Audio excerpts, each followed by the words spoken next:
Detroit, late 1940s. Every Sunday morning, a small boy stood beside his mother in a church pew and sang.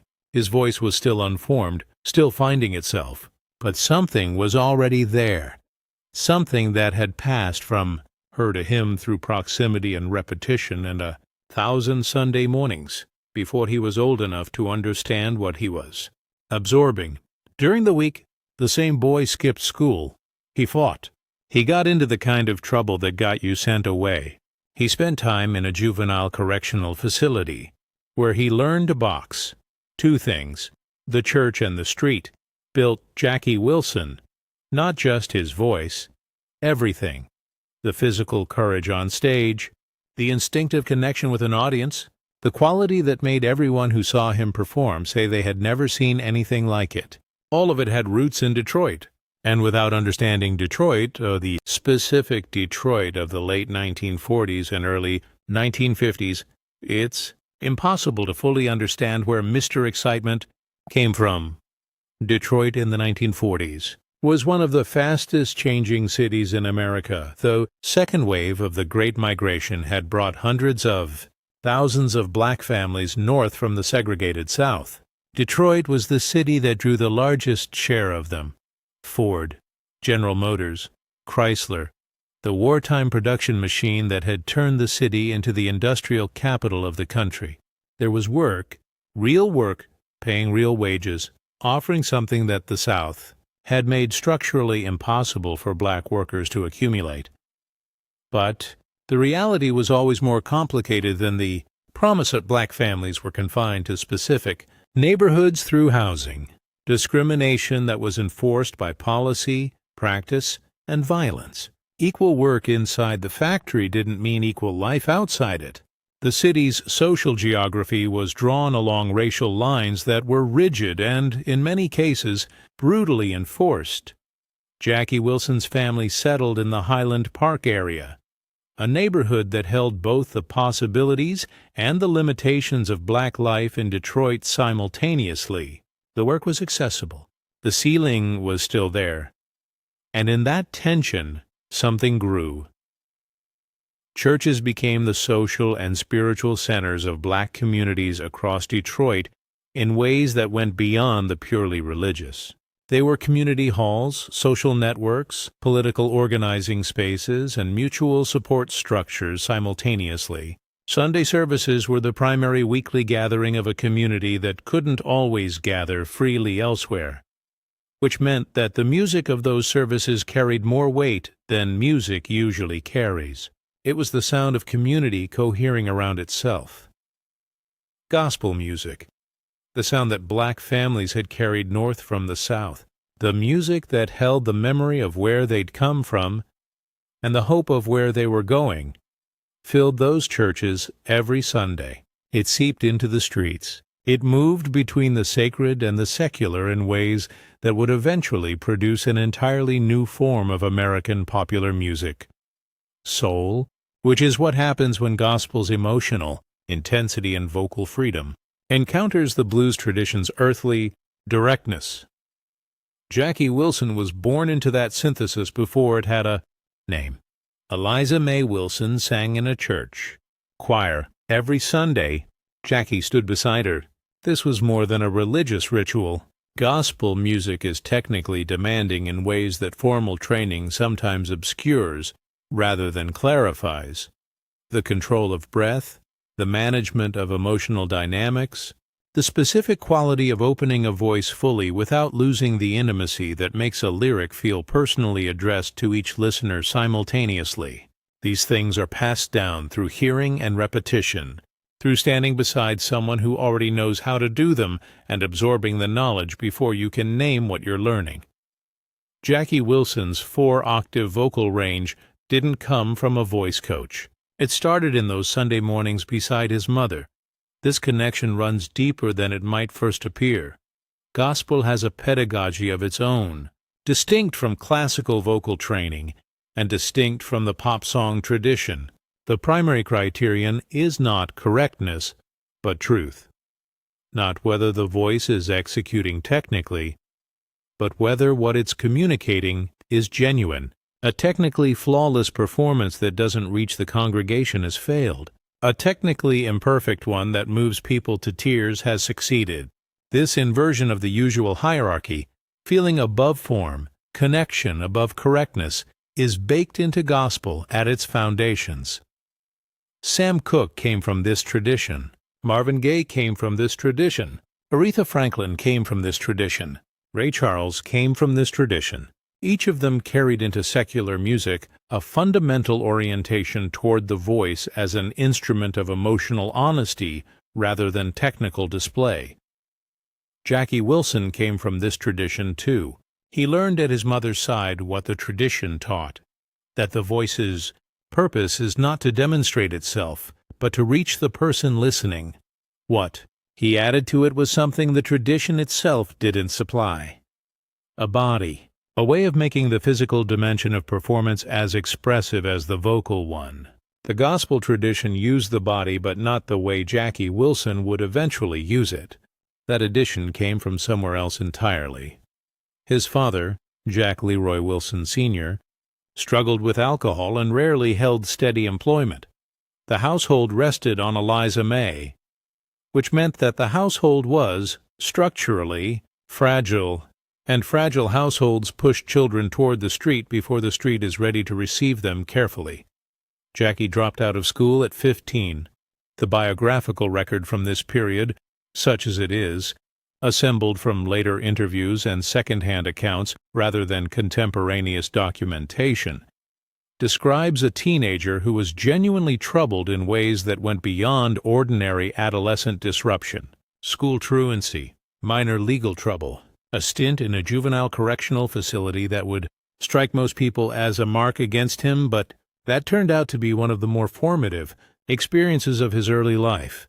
Detroit's streets in that era were simultaneously dangerous and educational. You learned things there that school didn't teach, at a speed that school didn't operate at. Who commanded respect and why? How to read a situation before it turned. How to handle yourself when it did. Jackie moved through that environment and absorbed what it offered. Then boxing found him. He learned first in the juvenile correctional facility at Lansing, the discipline of the ring, the specific physical culture that boxing carries with it, the understanding that a trained body is a fundamentally different instrument from an untrained one. He joined Detroit's amateur boxing circuit when he got out. His Golden Gloves record was more losses than wins. But what the ring gave him was never primarily about the record. The foundational skill of a boxer is spatial intelligence. Where is your body? Where is the other person? Where will both of you be in the next half second? How much force does this movement require, and how do you control it on the way through? These calculations happen below the level of conscious thought in a trained fighter. They become reflexive, muscular, embedded in the body's own memory rather than the mind's deliberate processing. Jackie Wilson took this intelligence from the ring to the stage. The knee drops that should have destroyed his knees. The spins executed with complete control of momentum. The backflips. The sudden stops at the exact right moment. The way he used the microphone stand, pushing it forward toward the audience, controlling it with his feet, letting it almost fall and catching it. That Felix Cavalier described watching in disbelief, saying nobody else was doing this. Nobody else had figured out what could be done with a microphone stand if you understood space the way a boxer understands it. The boxing built that understanding. Detroit's amateur ring built it.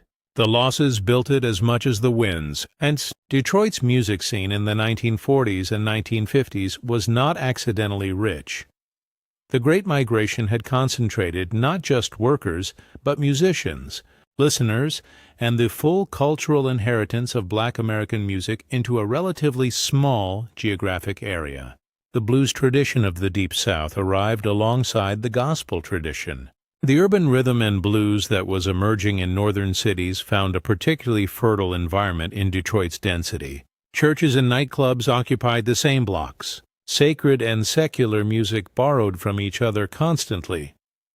This concentration produced competition, and competition accelerates talent in ways that formal instruction rarely can. When Johnny Otis came to Detroit in 1951 to scout for King Records, he attended a single talent show on a single night and discovered Jackie Wilson, Little Willie John, and Hank Ballard in the same room. 3 performers, one evening. Each of them would go on to shape American music in distinct and significant ways. Ballard wrote The Twist, which Chubby Checker turned into one of the defining cultural moments of the early 1960s. Little Willie John recorded Fever before Peggy Lee did, and Jackie Wilson became, by near universal agreement among the people who saw him perform, the most extraordinary live presence in American music of his era. All 3 of them in the same room on the same night in the same city. This was not a coincidence. It was the specific output of a specific environment at a specific moment. A convergence of the Great Migration's demographic density, the gospel tradition's musical inheritance, and the urban blues and rhythm and blues synthesis that was happening in real time across Detroit's musical life. Detroit was producing musicians the way its factories produced cars, in volume, with a consistency that reflected something systematic about the conditions rather than a random cluster of individual gifts. The gospel foundation, the blues inheritance, the rhythm and blues synthesis, these were the raw materials. The community concentration created by the migration provided the density that turned raw materials into something extraordinary. Jackie Wilson was one of the extraordinary things that density produced. Berry Gordy came from the same factory. The man who would go on to found Motown Records, who would build the most successful black-owned record company in American history, was a Detroit kid who started his career writing songs for Jackie Wilson. He watched what the industry did to Jackie Wilson's earnings. He received royalty checks that didn't reflect the commercial reality of the songs he had written. One of those checks famously came out to $3.19 for a song that had sold substantially. He sat with that number and asked a question that changed the direction of his life. Why was he building other people's empires instead of building his own? He decided to build something different. He borrowed $800 from his family. He founded Hitsville, USA, which became Motown Records, which became one of the most significant institutions in American cultural history. The direct line from Jackie Wilson's exploitation to Motown's founding is documented. Gordy later titled his autobiography To Be Loved, the name of one of the songs he had written for Jackie Wilson. The chapter covering his songwriting years begins with Jackie Wilson's name. This connection is structural rather than coincidental. Detroit produced the talent and, simultaneously, produced the awareness of how that talent was being extracted from the people who generated it. Gordy's response to watching what happened to Jackie Wilson was Motown.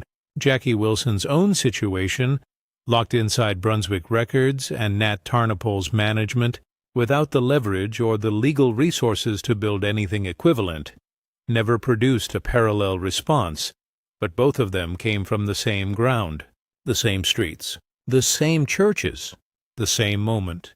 Jackie Wilson left Detroit as his career grew. New York, Chicago, Las Vegas. The touring machine that Tarnopol operated took him everywhere except back, and he became, over time, a national figure whose origins were mentioned in biographies but rarely examined in depth. But Detroit stayed in him. The boxing remained in the body that performed, in the spatial intelligence that let him drop to his knees and spin and backflip and land exactly where he intended, night after night, across decades. The gospel remained in the emotional core of the voice, in the orientation toward truth over technique, toward reaching the person in the back row rather than impressing the person in the front. The street remained in the quality of connection he built with every audience, the immediate, unmediated recognition that passed between performer and crowd, the sense that this person had come from somewhere real and was bringing that reality with him onto the stage. These things don't come from rehearsal. They come from where you're from. Felix Cavaliere, describing what it was like to watch Jackie Wilson perform, reached for a word before he reached for technical description. Real. This couldn't be taught, he said. It couldn't be taught because it didn't come from teaching. It came from Eliza Mae Wilson's voice on Sunday mornings. From the juvenile correctional facility in Lansing, where he learned that a trained body moves differently from an untrained one. From the amateur boxing circuit, where he lost more than he won, but gained something the wins couldn't have given him. From the specific density of black musical life in post-war Detroit, where gospel and blues and rhythm and blues were synthesizing into something new in real time, and where a boy who was paying attention could absorb all of it simultaneously without anyone formally arranging his education. Most biographies of Jackie Wilson begin his story with the Dominoes audition in 1953 or with the 1957 release of Reet, Petite. These are the points where the professional record becomes clearly legible. But the professional record is the visible portion of something much larger. The invisible portion, the years in Highland Park, the Sundays in the choir, the boxing gym, the streets, is where what became visible was actually formed. All of that was Detroit. All of that became Jackie Wilson.